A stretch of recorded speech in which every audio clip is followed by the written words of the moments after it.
Recorded Books presents a Griot audio production of A Meeting in the Ladies' Room by Anita Doreen Diggs.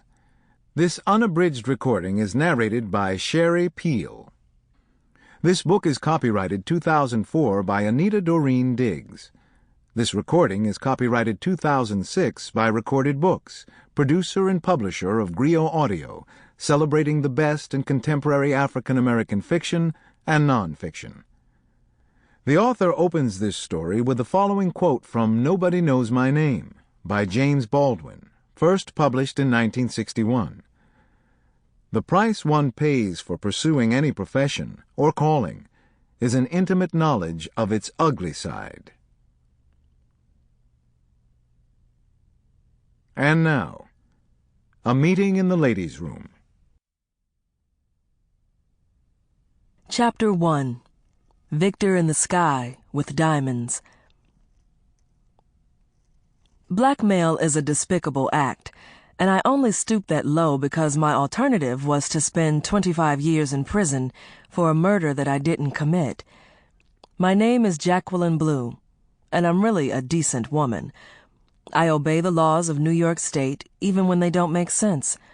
I support my mother, who, because she didn't finish high school and has no skills, can't find a job. I contribute to the NAACP, even though they hold more banquets than protests during these last years of the 20th century. I also respect the privacy of my fellow human beings. So, if someone had told me a year ago that I would dig into the background of a New York Comet reporter and uncover secrets to force her cooperation in my affairs, I would have laughed uncontrollably.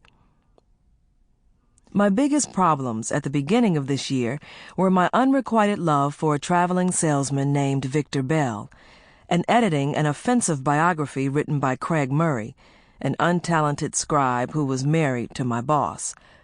It was a lonely existence, but I figured that once Craig's book was completed and Victor had come to his senses, my life would become paradise. God had other plans. It was the middle of January, and so cold outside that my ears, fingers, and toes grew numb during the 10 minutes it took to walk from the office building where I worked, in Times Square, to B. Smith's restaurant for the weekly Black Pack get-together. We called ourselves the Black Pack because the 8 of us were the only African-American professionals working in the rarefied world of Manhattan book publishing. Each of us worked for a different company. We had nothing in common except a shared cultural heritage. Sample complete. Ready to continue?